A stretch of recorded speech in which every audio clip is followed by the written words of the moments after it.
Selamat malam pemirsa, bertemu bersama saya Hendy Kurniawan di podcast Dinas Pertanian dan Ketahanan Pangan DIY. Tema kali ini kita akan membahas upaya menjaga lahan pertanian pangan berkelanjutan. Kita sudah memasuki episode ke-10 ini. Di episode kali ini kita akan membahas lebih jauh, lebih spesifik lagi tentang panen hujan, pasokan air saat kemarau aman. Untuk membahas ini kita sudah kedatangan 3 tamu yang akan kita kulik lebih jauh tentang tema spesifik ini. Saya perkenalkan satu-satu. Mbak Sri Wahyuningsih, founder Sekolah Air Hujan Banyu Bening yang ada di Ngaklik, Sleman, Yogyakarta. Betul. Sehat selalu, Mbak. Alhamdulillah sehat selalu Mas Indi dan tentunya tetap bahagia. Bahagia, alhamdulillah. Di sampingnya ada Pak Heri Sulistyo Hermawan, PLT Kepala Dinas Pertanian dan Ketahanan Pangan DIY. Sehat, Pak Heri. Selamat malam.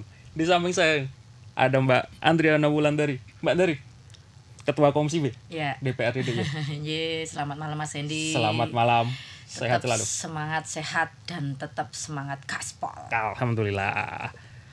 Kita akan membahas ini bagaimana cara mengelola, memanen air hujan, karena air hujan punya potensi besar yang sangat bisa dimanfaatkan gitu.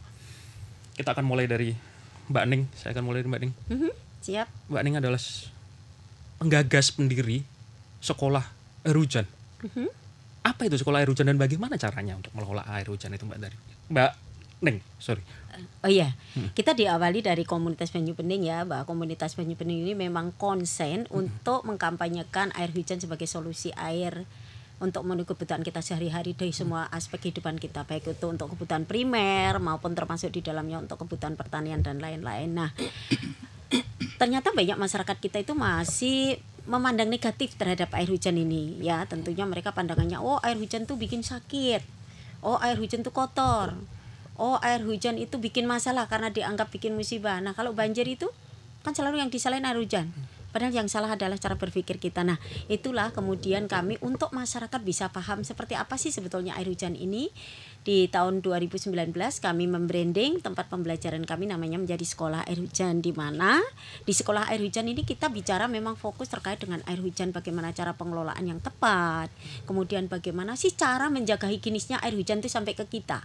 Orang kan takut nih ketika bicara kotor, oh air hujan itu kotor. Nah inilah pentingnya kita ngajari ke masyarakat nih loh cara menjaga air hujannya untuk tetap bersih sampai ke kita gitu, atau menganggap bahwa air hujan itu bikin sakit gitu. Nah ini perlu diluruskan stigma masyarakat seperti ini, termasuk apalagi ketika bicara air hujan itu membuat musibah banjir macam-macam gini, longsor dan sebagainya. Artinya di sini kita ada satu cara berpikir kita yang harus diperbaiki, terutama terkait dengan air ini. Kita belum ada solusi yang permanen ketika bicara krisis air. Jadi sering pemberitaan yang setiap tahun selalu berulang ketika banjir, ketika musim penghujan di mana-mana banjir, genangan.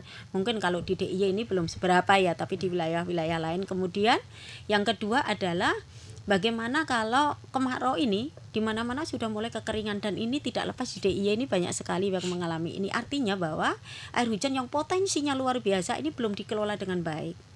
Coba kalau sebagian di saving untuk masa-masa persiapan kemarau seperti ini tentu akan sangat membantu. Karena ketika bicara air tentu kita bicara tentang keberlangsungan hidup seluruh makhluk, tidak hanya kita termasuk tanaman di dalamnya. Nah perlunya disinilah kita harus punya terobosan untuk memberi contoh kepada masyarakat terkait bagaimana pengelolaan air hujan ini, baik itu untuk pertanian, baik untuk sumber air bersih kehidupan kita sehari-hari maupun untuk yang lainnya. Karena potensi air hujan kita itu sangat luar biasa.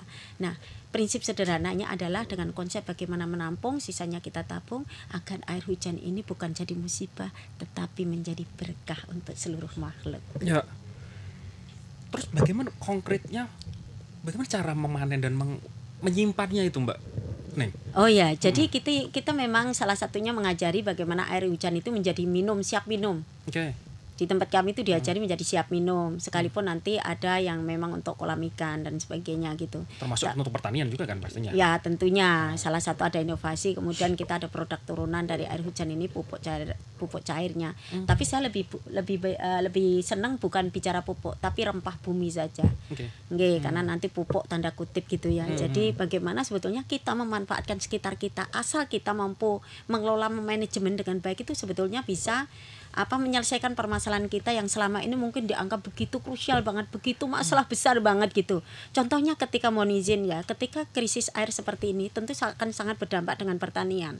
Nah, ini hanya contoh kecil agar masyarakat petani ini ajari untuk saving air hujannya. Kan selama ini enggak contoh sederhananya mohon izin.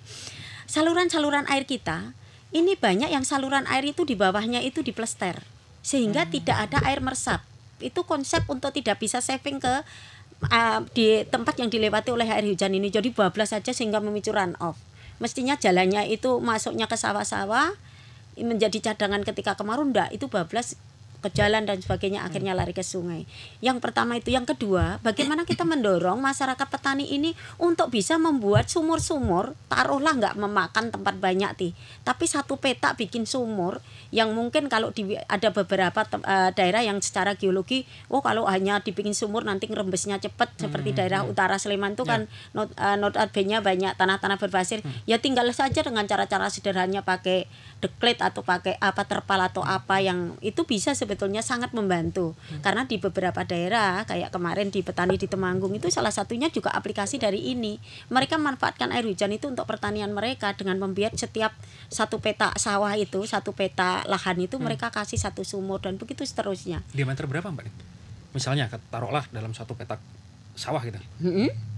Buat sumur resapan itu saya bahasanya bukan sumur resapan. Kalau untuk sawah lebih tepat memang sumur-sumur gali seperti biasa. Tapi juga harus diperbaiki sistem irigasinya.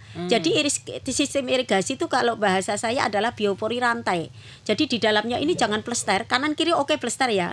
Tapi di dalamnya ini harus dibikin kalau memang nggak mau benar-benar tanah gitu ya, karena membahayakan untuk kanan kirinya yang sudah diplester ini, lebih bagus di dalamnya ada dikasih biopori dalam jarak misalnya 2 meter biopori, 2 meter biopori, agar ketika air gelontor itu masuk ke situ juga gitu. Karena ini untuk apa? Untuk suplai mereka yang di sumur yang dibuat di lahan-lahan ini tadi, ini penting. Kemarin ada percontohan salah satu juga di Turi itu.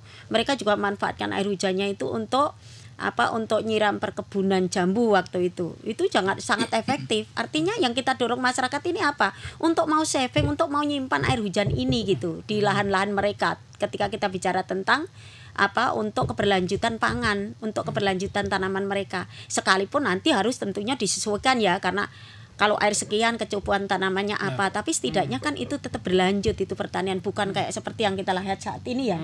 Begitu masuk musim kemarau, di daerah-daerah tak ada hujan, blas nggak ada tanaman.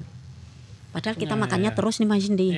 Ya kan gitu. Jadi ini yang paling penting adalah bagaimana konsep, yuk kita tampung nih air hujan. Sebagaimana kita seperlunya itu berapa sih? Kita tinggal hitungkan nih.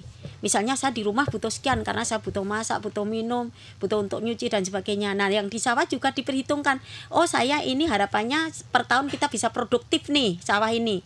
Maka kita harus bikin sumur di sawah itu, termasuk tadi irigasi diperbaiki. Kita bisa kok dengan memanfaatkan dan mengelola air hujan itu untuk mencukupi baik itu pertanian kita, termasuk perikanan kita, bahkan untuk konsumsi kita sehari-hari. Karena memang kita harapannya air ini mandiri. Kalau air ini belum mandiri, maka pangan pun akan sangat terancam gitu untuk kita ketika kita bicara keberlanjutan gitu nggih. Sudah banyak Mbak di DIY yang menerapkan. Kalau di DIY masih sangat minim ya, mungkin karena belum ngertinya mereka tentang kami, tapi di luar sudah banyak gitu. Iya, kalau di luaran masih sudah banyak sih. Justru tempat kami ini banyak diaplikasikan di luar daerah istimewa Yogyakarta. Seperti jenengan aja nggak tahu kami itu yang satu Kapanewon gitu. Beda Kapanewon gitu. Oh, beda Kapanewon ya, siap, tetangga siap gitu. Saya geser ke Pak Eri. Pak Eri, menarik ini. Bagaimana memanen dan mengolah air hujan, terutama dalam keberlangsungan lahan pertanian gitu. Bagaimana teman-teman dinas? Apakah sudah tahu tentang hal ini Pak Eri atau menerapkannya? Maturun Mas Hendi. Jadi Buning dari komunitas Banyu Bening. Ini salah satu contoh yang bisa menginspirasi kita. Bagaimana sumber daya air itu bisa ditahan, kemudian bisa dikumpulkan, dipanen untuk berbagai keperluan. Jadi di kelompok masyarakat kita sebetulnya sudah ada yang melakukan, sudah banyak yang melakukan, utamanya adalah masyarakat Kabupaten Gunung Kidul. Jadi dengan mereka membuat embung, telaga, Nah, sekarang kan itu juga ada revitalisasi, ada perbaikan yang mungkin ini terlalu poros. Nah, kemudian ada kegiatan kita yang bagaimana embung ini bisa menampung air secara baik begitu. Nah, karena di daerah Gunung Kidul itu banyak bukit-bukit pegunungan. Nah, kemudian air yang mengalir ketika jatuh itu kan mengumpul di satu titik yang terendah. Biasanya namanya embung begitu. Nah, ini kan kita optimalkan bagaimana air itu bisa ditampung kemudian dipanen. Jadi bisa untuk kebutuhan manusia, untuk kebutuhan tanaman, bisa untuk kebutuhan ternak begitu. Dengan metode gravitasi air ini kan bisa dinaikkan Mas, dinaikkan ke atas, kemudian setelah itu nanti dialirkan ke bawah begitu. Nah, teknisnya tentu sesuai dengan komoditas yang kita kembangkan. Kalau komoditas itu butuh air banyak, tentu kan alirannya mungkin bisa banyak. Ketika ini butuh air yang sedikit, itu kan bisa menggunakan irigasi tetes atau model kabut begitu.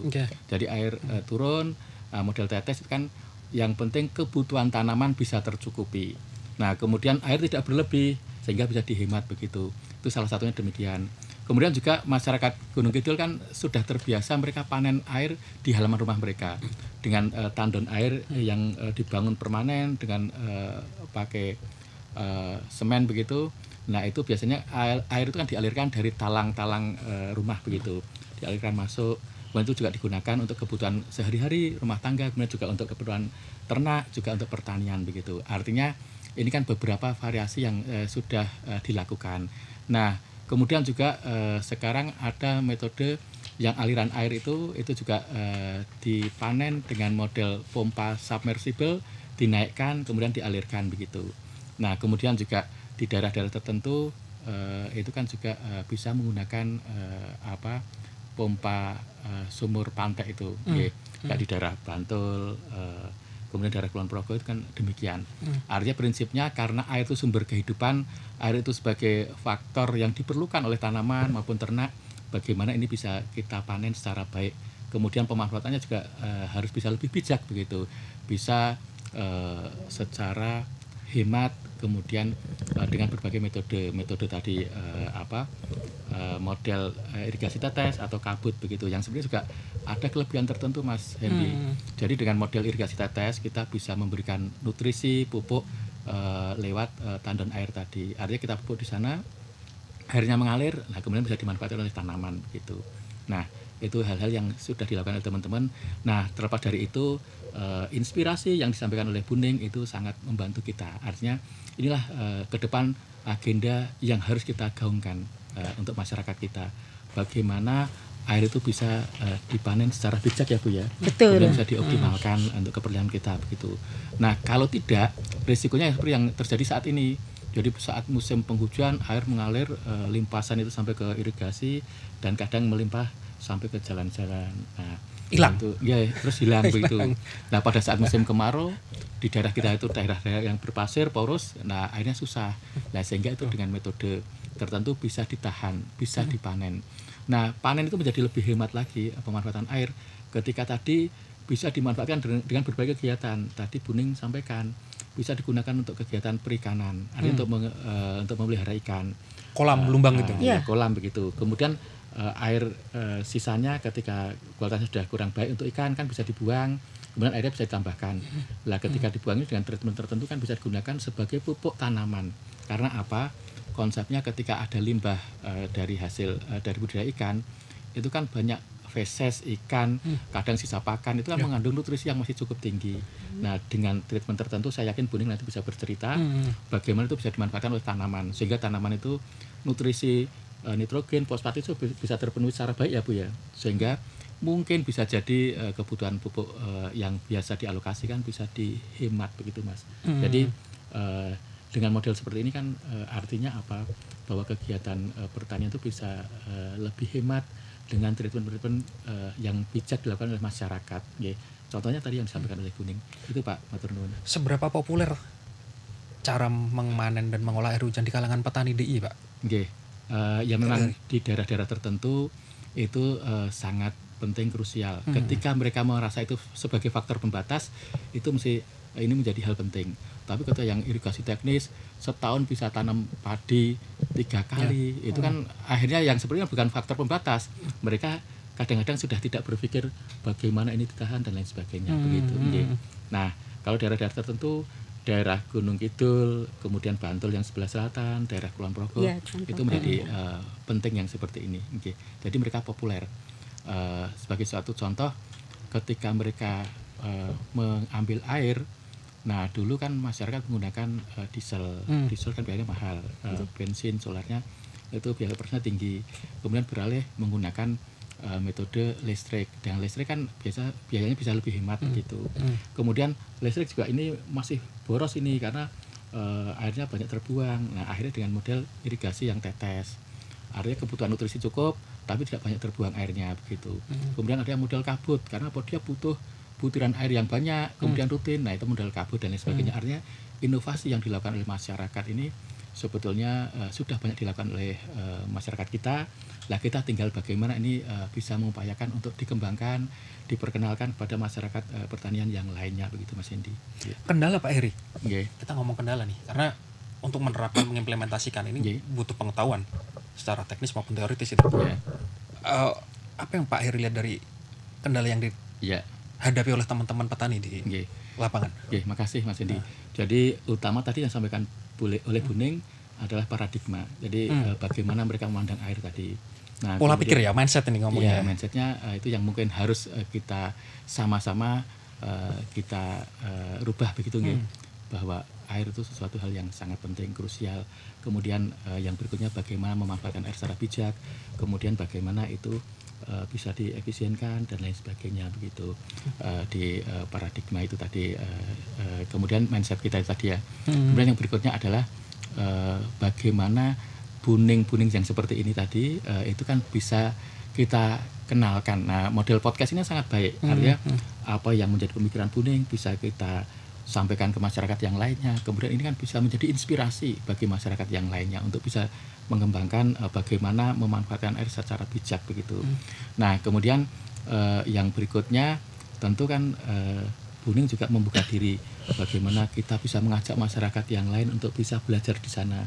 Karena kalau dari melihat saja itu bisa jadi ya pandangannya, kemudian cara berpikirnya itu bisa berbeda Mas. Tapi ketika melihat contohnya, oh seperti ini toh, nah ini gampang, ini bisa dilakukan misalnya seperti itu. Nah saya senang pendekatannya Buning, sesuatu yang serius itu bisa dikemas menjadi sesuatu yang sederhana begitu ya Bu ya. Sehingga bisa menjadi lebih mudah diterima oleh masyarakat kita.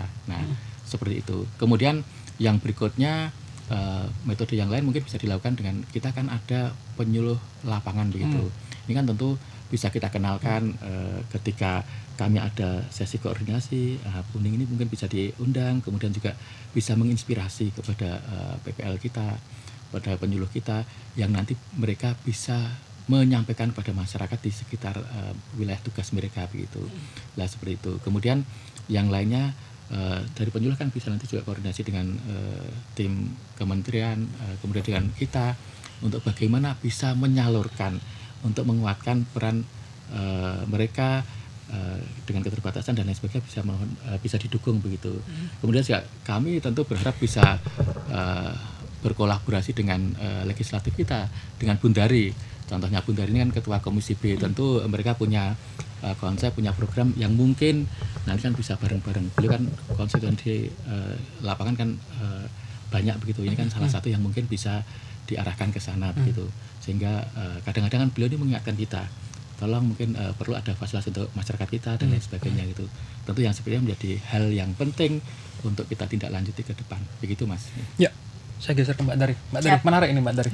Bagaimana mengelola air hujan yang mungkin belum banyak orang memahami secara berat. Bagaimana teman-teman komisi Mbak Dari sendiri melihat hal ini Mbak?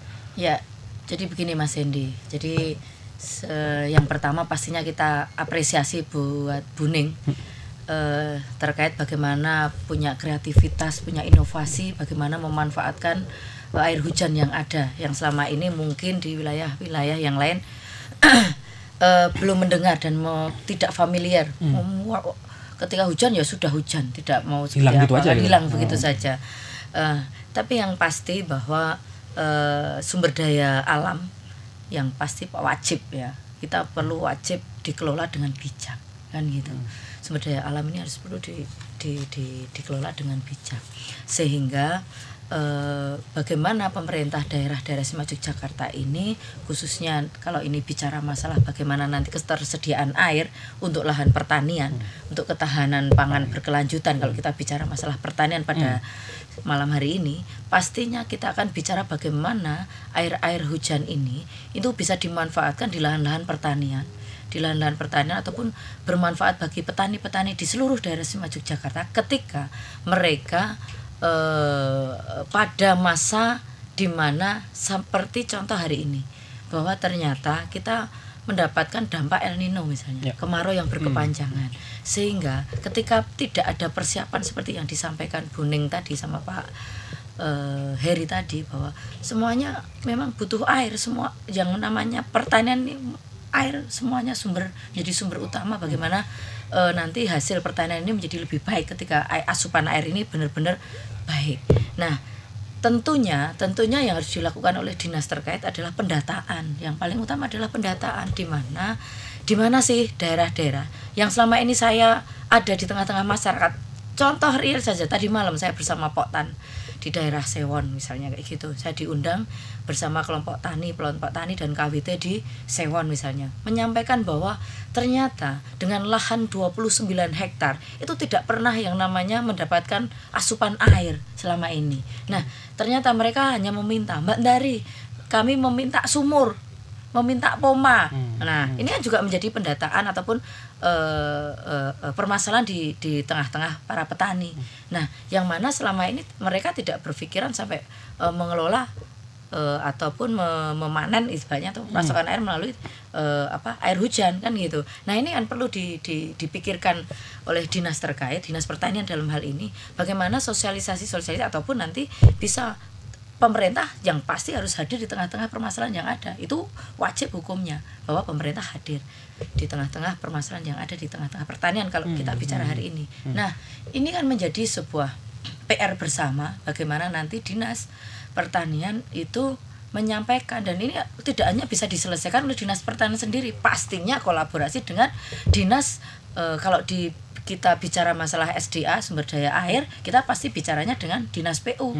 Bagaimana mereka membangun ataupun mengawal di mana sih saluran-saluran air menjadi kewenangan pemerintah daerah Istimewa Yogyakarta. Bagaimana air yang selama ini apakah sampai ke lahan pertanian? Ini pastinya diskusi dengan dinas PU dengan dinas pertanian dalam hal kita bicara masalah air ya, masalah air. Nah, ini menjadi perlu dipikirkan oleh dinas pertanian dan OPD yang lain ataupun dinas PU, bagaimana ketersediaan saluran-saluran air sampai kepada mereka ketika memang kita keterbatasan anggaran. Kalau kita bicara masalah keterbatasan anggaran misalnya dalam PAD Pemda DIY, pasti bicaranya adalah inovasi tadi yang disampaikan. Ini menjadi menarik ketika inovasi ini dikolaborasi bertemu dengan Bu Ning ini tadi, bahwa ternyata ketika di tempat-tempat atau wilayah-wilayah di mana memang pemerintah belum bisa hadir di tengah-tengah para petani, bagaimana mempertahankan hasil pertanian yang baik, karena asupan air tidak sampai dari hulu sampai hilir, pastinya ini harus menjadi sebuah solusi di tengah-tengah mereka. Sementara lah ketika mereka nggak mungkin lah wong wis pacul tuku dhewe lahane ya lahan dhewe, pertaniannya sendiri, pastinya harganya fluktuatif lagi.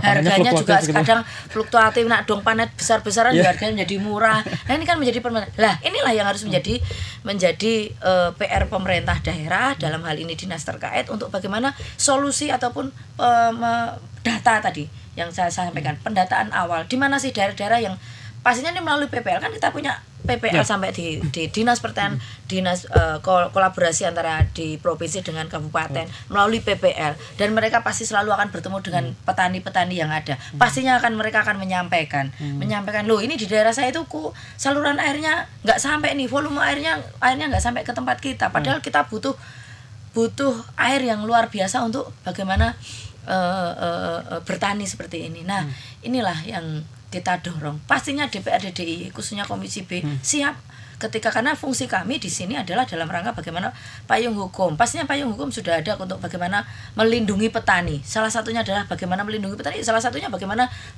asupan air ini sampai ke petani, karena kita melindungi petani ini sudah kita buat yang namanya payung hukumnya. Yang kedua pastinya dalam hal penganggaran. Fungsi kami di penganggaran. Pastinya ketika Pak Heri ini menyampaikan, Mbak Dari, karena untuk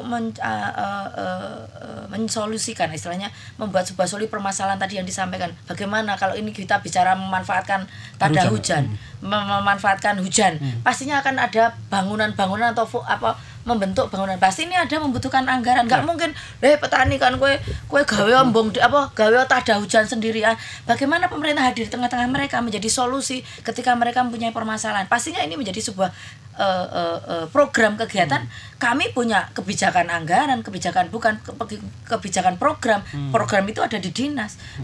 Mereka usulkan program, kami tinggal lihat apakah ini benar-benar bermanfaat. Muaranya ketika urusannya dengan kesejahteraan masyarakat dan ini menjadi penting dan urgent, pastinya kita dok anggarannya, kan gitu. Berapapun anggarannya sesuai dengan kemampuan daerah pastinya bertahap. Tidak semua mungkin bisa dilaksanakan. Tadi kalau kita bicara masalah keterbatasan anggaran. Nah, disitulah mana dalam hal pengawasan tadi soalnya. Nah, ini contoh kecil saja tadi malam ada sebuah dalam rangka walaupun itu diundangi dalam rangka bagaimana fungsi kami adalah pengawasan, bagaimana ternyata sampai hari ini, sampai detik ini, sampai tadi malam lah bahwa ternyata permasalahan air ini masih menjadi PR bagi Dinas Pertanian dan juga mungkin kolaborasi dari pemerintah daerah maupun pemerintah kabupaten. Nah, kan kita bisa. Ini hanya kecil di daerah Sewon misalnya. Tapi ketika saya bicara dimanapun, pastinya kemarin ketika dulu tahun berapa saya lupa.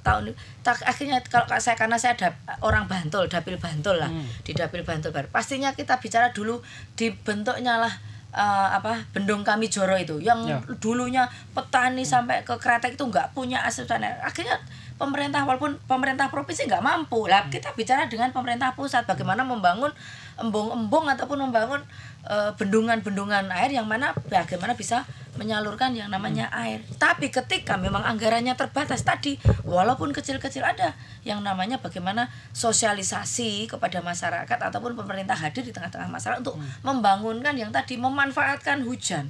Ketika musim kemarau, petani sudah ada hujan. Ini menarik betul yang apa yang dilakukan oleh Bu Neng ini. Dan walaupun sudah dilakukan, kalau di Gunung Kidul sejak saya KKN, saya pun KKN-nya di Ponjong Gunung Kidul, itu juga ketika di Ponjong itu ketika kita mau mandi pun harus beli air tank gitu kan, karena keterbatasan air, memang tidak ada air. Dan di ketika saya ngindung di salah satu rumah warga di situ juga sudah dari sejak tahun 2009 berapa saya lulus lupa. Nanti ketahuan nanti ya. Umurnya. Pada waktu itu kan istilahnya walaupun belum sampai ke lahan pertanian, tapi untuk kebutuhan rumah tangga, untuk kebutuhan air minum, untuk mandi, untuk kebutuhan tanaman di lahan pekarangan mereka sendiri, mereka sudah membuat tabungan hujan di setiap rumah. Nah, ini ketika kita bicara masalah pertanian, itulah bagaimana nanti program kegiatan ini bisa dimunculkan di Dinas Pertanian untuk bagaimana mensupport petani-petani untuk bagaimana membangun ataupun tadi sumur-sumur yang tadi seperti yang disampaikan oleh Bu Ning tadi, seperti apa ya nanti pastinya dinas bisa memanggil Bu Ning untuk bagaimana ikut entah itu nanti di tengah-tengah petani untuk melaksanakan sosialisasi ataupun BIMTEK kan bisa juga lakukan itu. Mungkin itu Mas yang bisa saya sampaikan sedikit menyambung tadi apa yang kita lihat seperti apa hari ini bahwa pasti punya PR untuk apa terkait air ini untuk lahan pertanian berkelanjutan. Ini pastinya.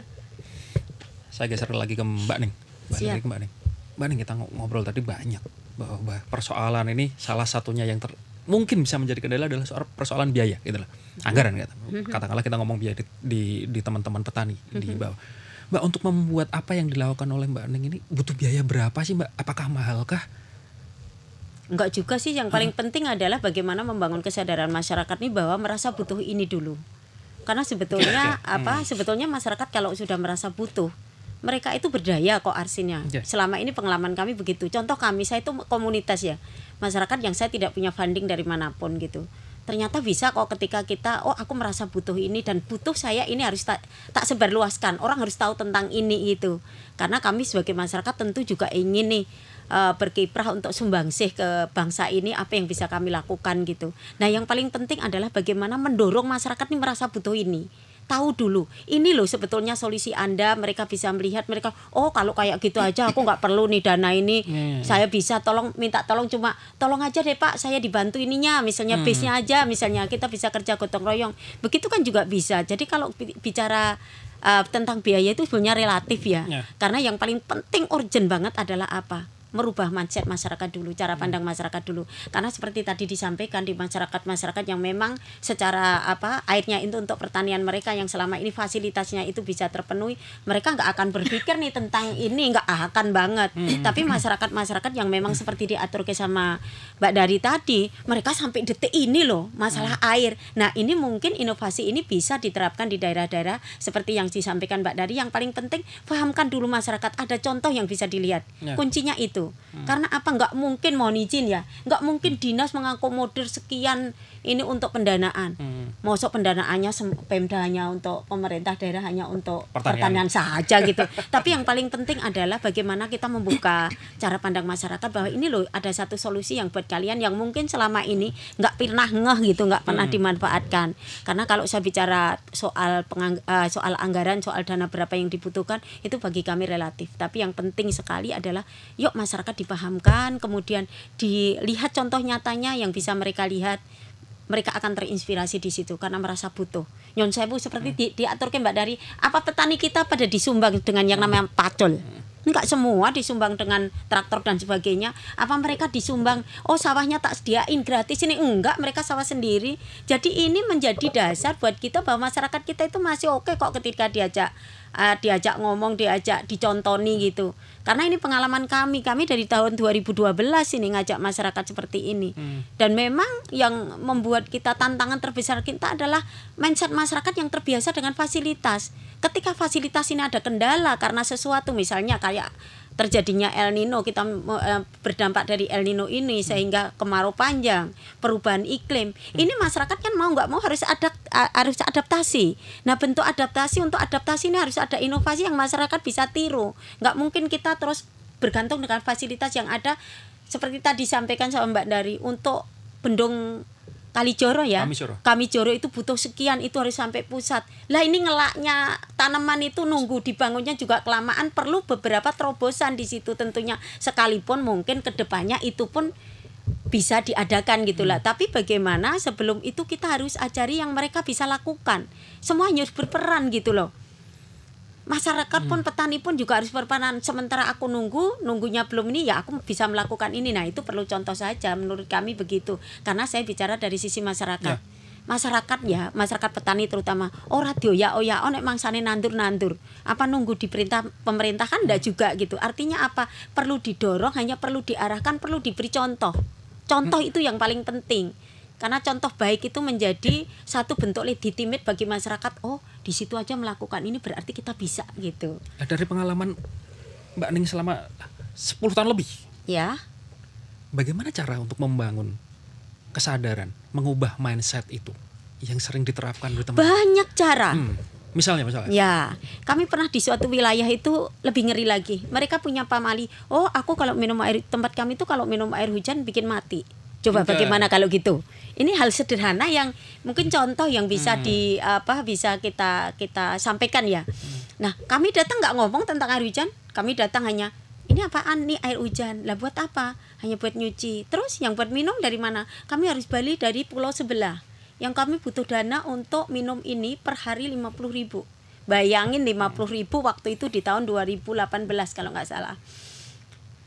Berarti gede banget kos untuk air. Saya datang cuma minta minta air hujan mereka, saya minum di depan mereka. Hari kedua begitu, ketika mereka penasaran, kok ibu nggak mati-mati kata dia. Artinya apa? Kita harus tahu dulu culture masyarakat setempat agar kita untuk masuknya itu pas.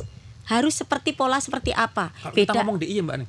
Kalau DIY sebetulnya DIY ini masih relatif mudah ya. untuk kita yang penting contoh baik. Contoh kecil ketika kami setiap tahun mengadakan namanya Kenduri Banyu Udan.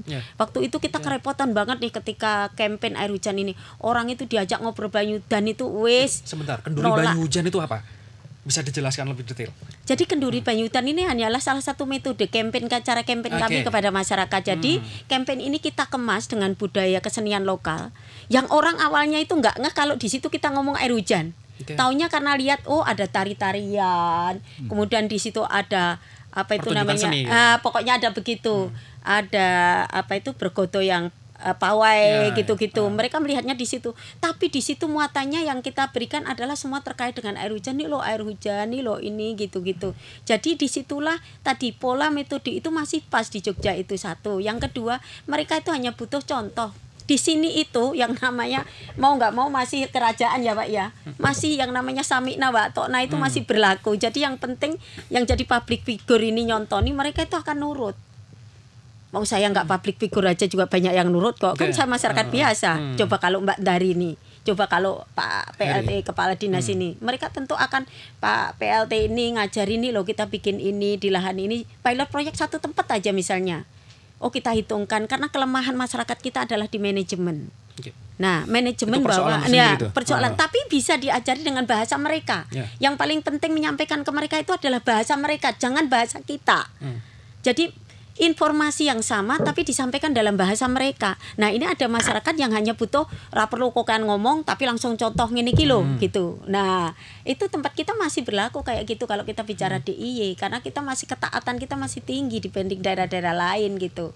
Artinya minim resistensi ya Mbak? Iya minim. Yang kita ngobrol di suatu tempat untuk memberikan. Lah di sini tuh angkringan aja bisa untuk ngobrol kok Mas. Ya, di tempat saya itu duduk-duduk di teras aja ngobrol gitu bisa masuk. Dan yang penting itu gitu yang penting adalah bagaimana kita itu bisa ngobrol dengan mereka. Kalau yang kita ngobrol ini sukanya ngopi ya kita ngopi aja masuk kok. Mosok sih. Nah ini loh contohnya gitu. Mereka akan mikir. Jadi pola kita masih di DIY ini masih relatif menurut saya kalau menurut kami gitu pengalaman kami. Jadi ya itu contoh baik itu tadi sehingga contohnya nanti datang aja ke tempatku ngopinya lebih enak loh air hujan, mereka akan datang. Jadi contoh-contoh sederhana seperti itu. Mau lihat nggak ikannya gede-gede tempatku gitu, pakainya airnya air hujan. Nah gitu. Jadi contoh kecil seperti itu. Jadi kita nggak perlu yang tadi kita ngobrol serius nih karena kita bicara tentang bagaimana keberlangsungan pertanian kita.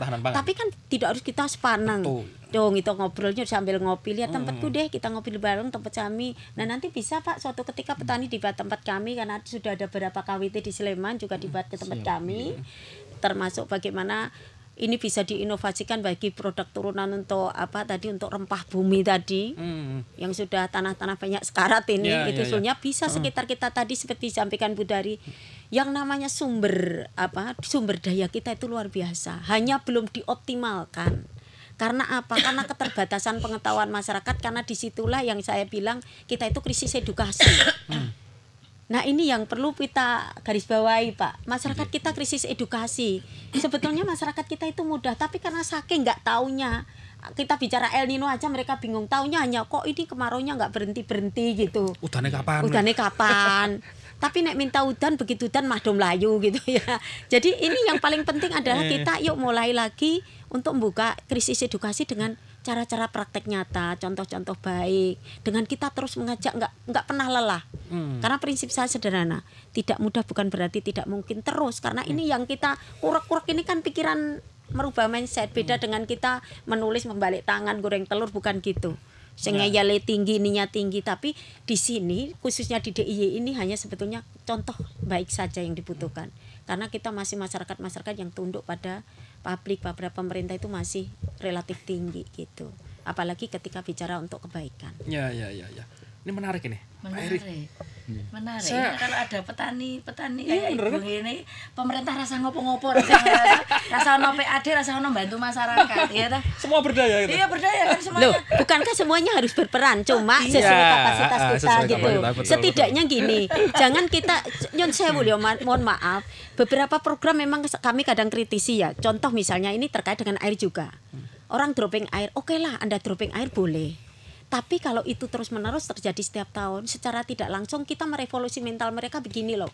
Tapi bagaimana ketika kita dropping air ada edukasi. Termasuk ini sebetulnya momen tepat bagi Dinas Pertanian untuk merevolusi mental petaninya. Ini tahu kan ketika kemarau sekian bulan, ada contohnya Anda gitu. benar-benar nganggur gitu, ya nggak bisa nanem. Nah, nih yuk kita bikin percontohan ini gitu. Nggak usah lokus itu luas dulu, mana dulu. Karena tadi bicara penganggaran ya. Saya tuh kalau dengar penganggaran itu mumet sek gitu. Serem ya. gitu. Serem gitu. Karena luasnya kita, karena ini penting banget. Kenapa Mbak Dari? Kita harus berjuang banget untuk petani ini. Saya dukung banget. Kita ini duduk manis taunya makan. Yang repot siapa? Belum lagi kalau panen raya harga fluktuatif. Saya itu cabai 100.000 malah seneng daripada cabai 10.000. Sekalipun saya banyak metik di tempat saya sendiri. gitu. Tapi aku harga mahal itu saya seneng karena ini apresiasi bagi petani. Beras mahal pada geger saya justru seneng. Karena ini apresiasi bagi petani, motivasi tersendiri.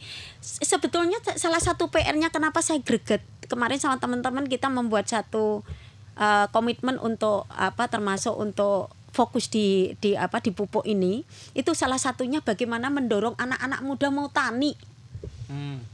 Kita melihat sebagian besar petani kita itu di atas 60. Lah po yo le mangan awake dhewe sesuk terbatas kalau petani habis. Nah, bagaimana bertani yang anak muda itu senang, tetap memanfaatkan teknologi yang ada. Kita ini baru merancang namanya pupuk elektrik.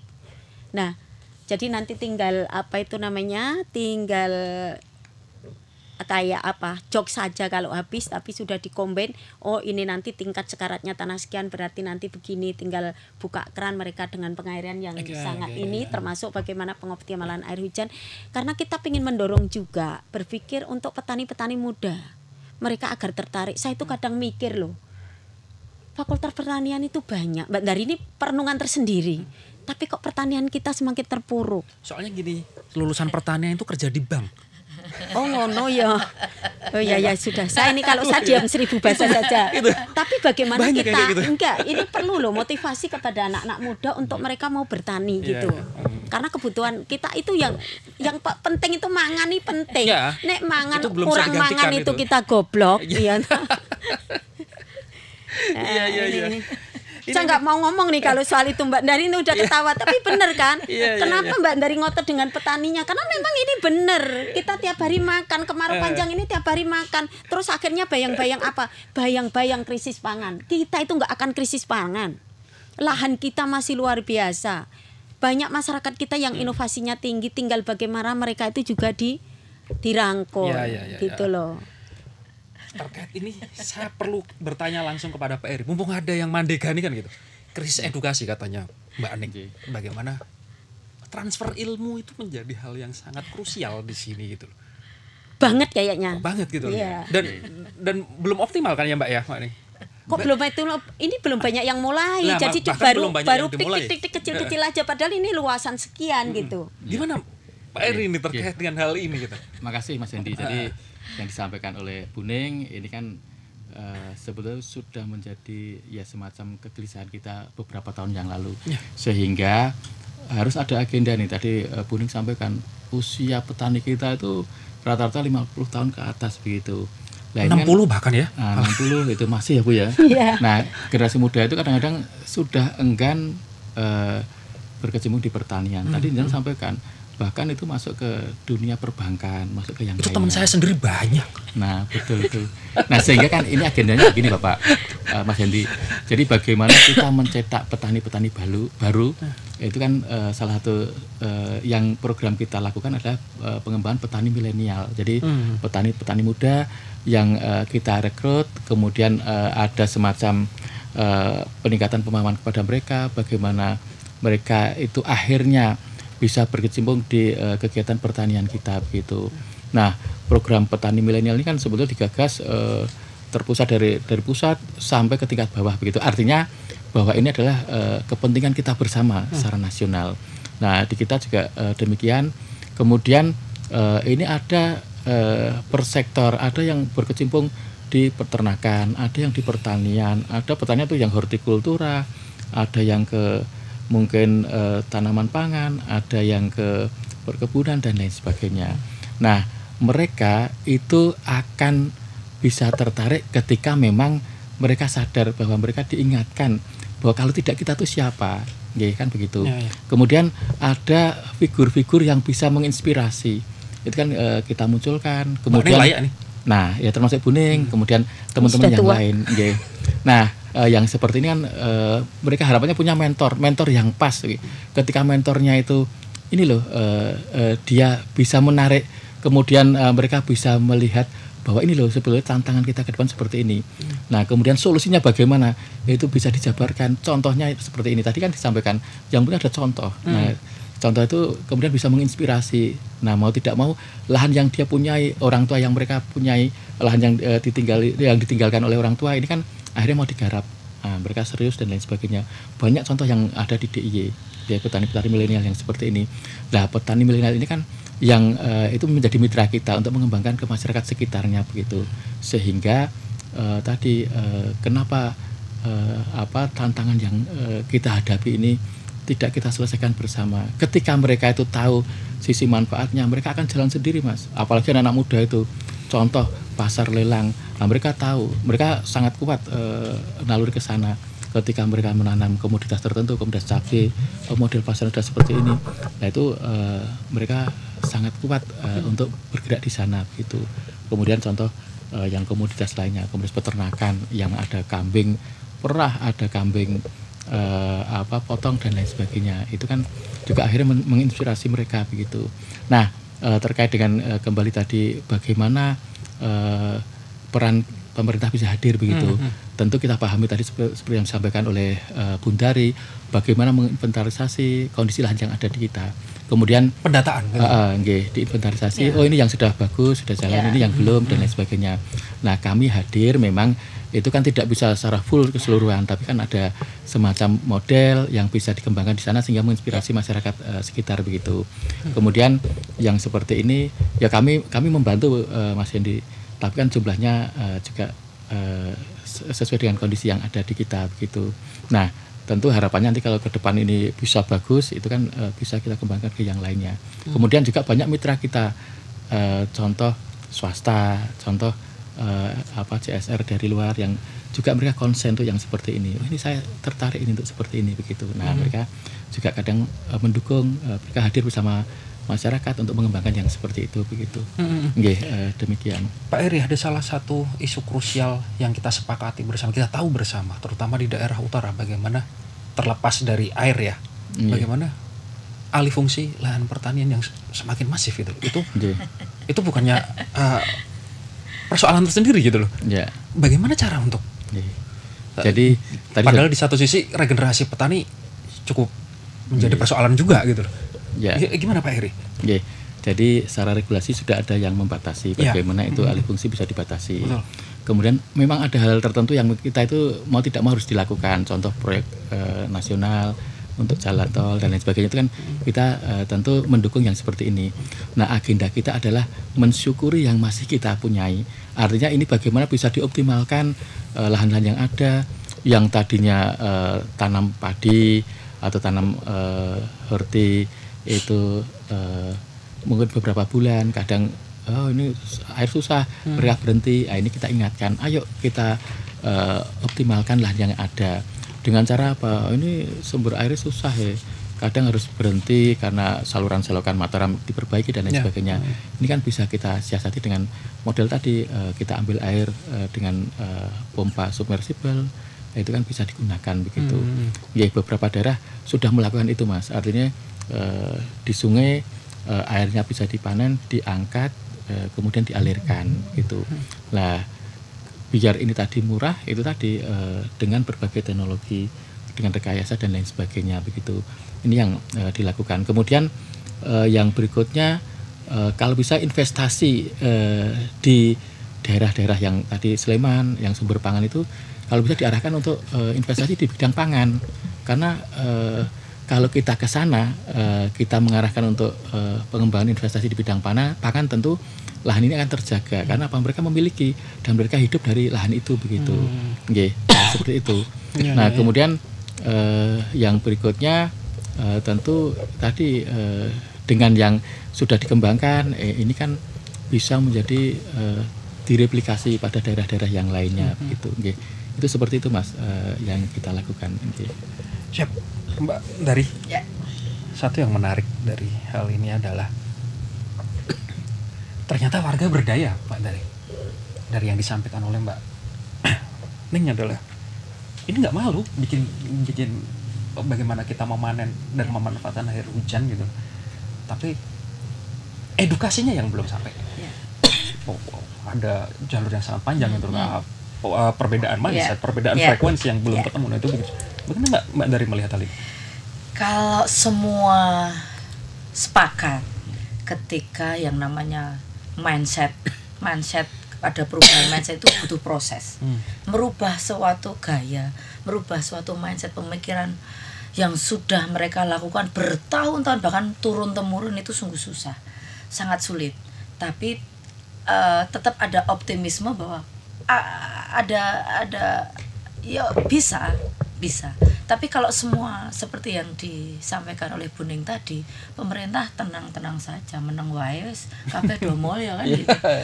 Ini kita tidak bicara masalah bahwa tidak butuh anggaran. Mungkin iya, pada saat ini Bu Ning tidak butuh anggaran. Tapi ketika saya terjun di masyarakat, jangan salah, di situ bahkan ada sampai bunuh-bunuhan karena rebutan air. Kan gitu. Berarti kan menjadi suatu masalah. Tempat saya terjadi. Bukan bunuhan, maksudnya konflik gitu. Bukan masalah ini merubah mindset apa enggak. Yang namanya sebuah bagaimana ini bisa menjadi inilah. Tadi saya bilang bahwa tempat Bu Ning ini adalah salah satu solusi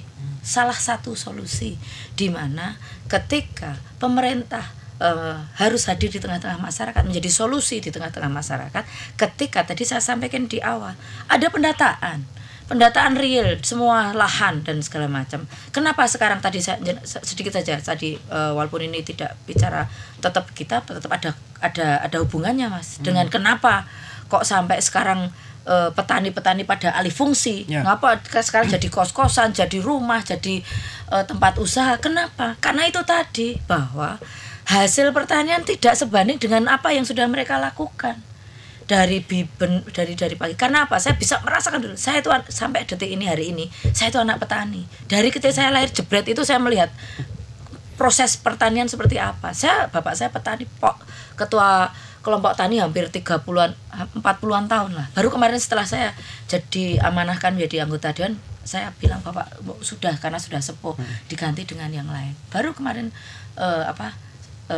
leren jadi Purna jadi ketua kelompok tani. Jadi tadi disampaikan permasalahan itu ada, kami semuanya modalnya sendiri, pacul, sawah. Nah, pemerintah hadir di mana? Ya salah satunya itu tadi, bahwa ketika kita bicara mau merubah mindset, yaitu bicara masalah program sosialisasi, kan gitu.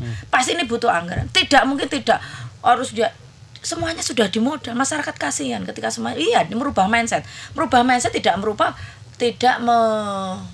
kalau menurut saya ya, merubah mindset itu juga diiringi dengan bagaimana mensolusikan sebuah penyelesaian masalah, persoalan, kan gitu. Sehingga kenapa kami hadir, kenapa kami menjadi wakil mereka, kenapa kami ada di DPRD DIY, itulah yang harus kami suarakan. Bagaimana suara-suara masyarakat, khususnya kalau kita bicara hari ini petani, adalah bagaimana suara-suara petani di lahan-lahan tertentu masih kekurangan air.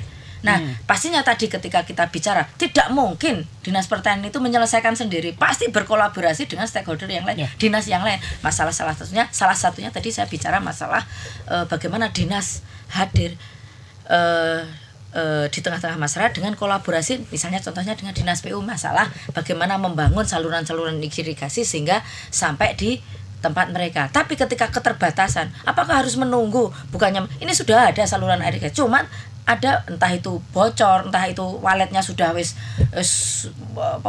maksimal, jadi tidak air, ataupun karena dari hulu sampai hilir itu entah itu nanti dipotong oleh ada salah satu warga masyarakat gaya kolam tapi airnya tidak dikembalikan ke alirannya lagi. Ini menjadi persoalan, bahkan sampai ada pertengkaran, itu ada real terjadi.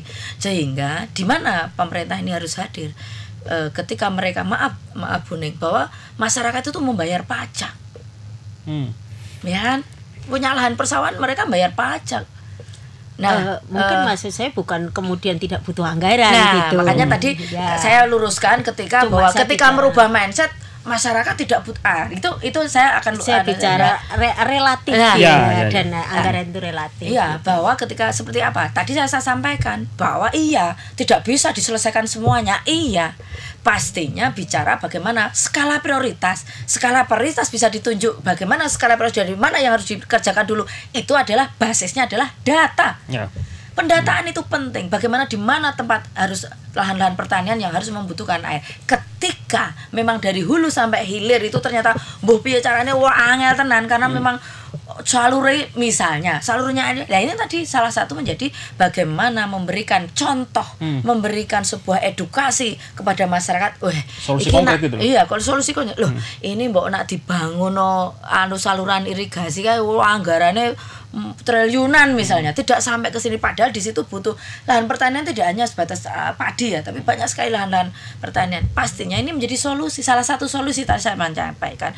Tempat Buning ini menjadi salah satu solusi bagaimana merubah mindset dan memberikan edukasi kepada masyarakat. Hei para petani, ini ada ketika kita sangat ada solusi ketika harus nunggu saluran air itu dari hulu sampai hilir itu tekan-tekan ibaratnya karena ada permasalahan entah itu ada seperti apa. Ini ada solusi nih loh. Gawe sumur tada hujan, gawe sumur untuk bagaimana nanti menyiapkan masa kemarau. Hujan itu bisa dipanen. Nah, ternyata hujan itu bisa dipanen, ditampung untuk bagaimana persiapan untuk bagaimana nanti ketika tidak. Nah, tapi kita cukup bersyukur bahwa kita menjadi bangsa ini beruntung. Karena apa? Kita memiliki 2 musim, musim kemarau dan musim hujan. Ini patut kita syukuri bahwa salah satu sumber daya alam yang utama untuk dilestarikan, salah satunya tadi sepakat bahwa air ini sungguh air bersih dan bagaimana air ini bermanfaat bagi seluruh masyarakat ini menjadi sebuah poin yang harus kita garis bawahi. Jadi juga kita bicara masalah bagaimana pembangunan daerah istimewa Yogyakarta ini didorong, bagaimana pembangunan ini tetap berkelanjutan. Tadi disampaikan ya harus setelah ini harus. Nah, makanya tadi bagaimana ketahanan pangan ini berkelanjutan, bagaimana ini sudah kita perdakan, kita buat payung hukum bagaimana lahan pertanian ini bisa ada lokasi berapa hektar Pak sekarang yang untuk lahan pangan berkelanjutan 14.000 sekian ya. Satu DIY ada 67.000. Nah, nah ini kan ini juga ini menjadi sebuah kebijakan Dinas Pertanian bagaimana untuk ketahanan pangan berkelanjutan. Ini ada lahan-lahan pertanian yang memang difokuskan untuk sebagai lahan pertanian yang tidak boleh dialihfungsikan kan gitu. Nah, ini kita bicara masalah tadi kenapa salah satunya itu tadi orano banyu akhirnya hasil pertaniannya buruk, akhirnya hasil panennya jelek, tak ganti kos-kosan lah didol dan menjanjikan ya ada yang menjanjikan lah. Inilah ini salah satu tadi saya selalu menyampaikan bahwa solusi tadi membawa sumur-sumur bor ataupun tak ada hujan memanen hujan ini menjadi salah satu solusi nanti di kemudian hari. Nah, selanjutnya kalau kita bicara masalah tinggal nanti Dinas Pertanian menyampaikan kepada kami, membuat inovasi program kegiatan diusulkan tapi dengan berdasarkan data. Ini loh yang harus anggarannya segini.